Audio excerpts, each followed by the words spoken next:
The political elite will always cheat. Learn the rules like a pro so you can break them like an artist.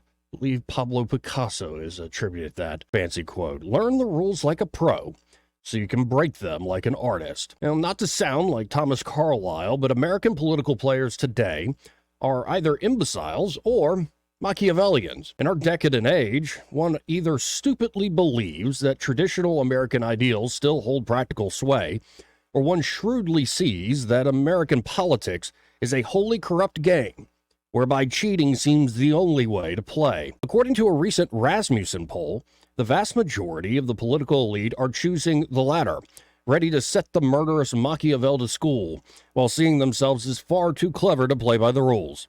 Scott Rasmussen called his survey's findings, quote, the most terrifying poll result I've ever seen. We asked voters, 1,000 voters, to suppose there was an election, and it was close, but your candidate lost, Rasmussen recently told the Daily Signal.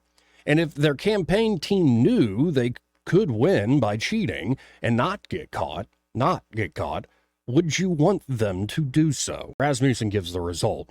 Among voters, only 7% say they'd rather cheat than win. I wish it was 1% or 2%, but 7% is not bad. Among the elite 1%, 35% would rather cheat than win. Then among a group that we call the politically obsessed elite, people who are not only in the elite 1%, but they talk politics every day or they're in the business, 69% of them would rather cheat to win the election. Again, the top political 1% elite, based on Rasmussen's poll, 69% of them, would rather cheat to win the election. Such a result may suggest to you that the American political system has grown dangerously corrupt.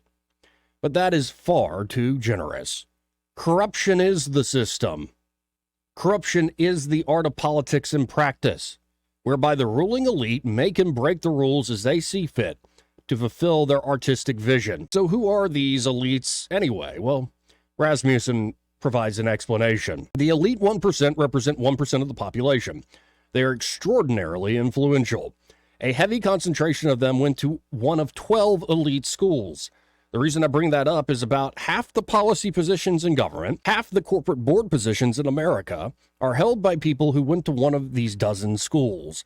Their views really play a large role in the country, and it all feeds into this elite 1%. They are in power centers. If you're thinking of who's shaping the mainstream media narrative, it's this group.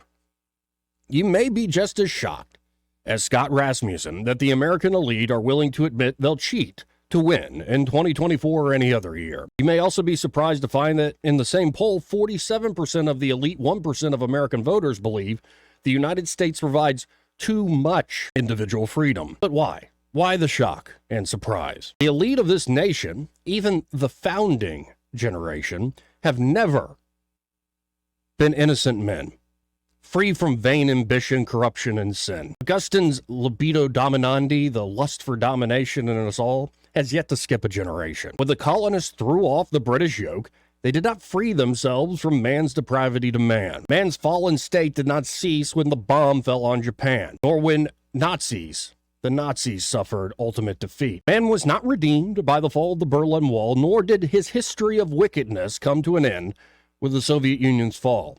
Indeed, as long as political ideals have dripped from American lips, American politics has been a sordid art born of necessity and ambition. The difference in America today is that the corrupt art of politics is more crystal clear than ever before for the average man to witness. So crystalline, that even the elite 1% are willing to admit they cheat. Why try to hide what anyone with a curious and keen eye can see anyway?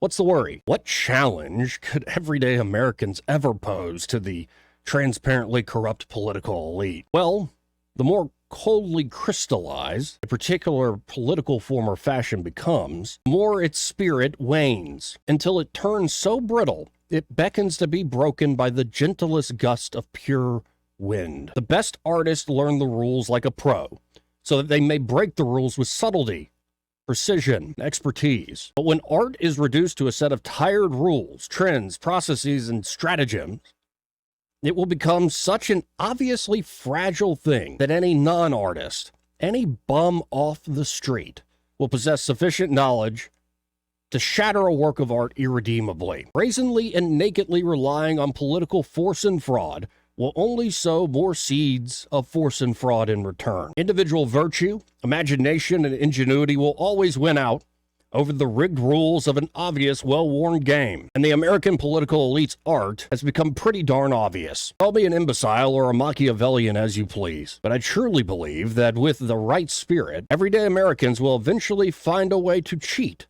the political elite out of their cheating.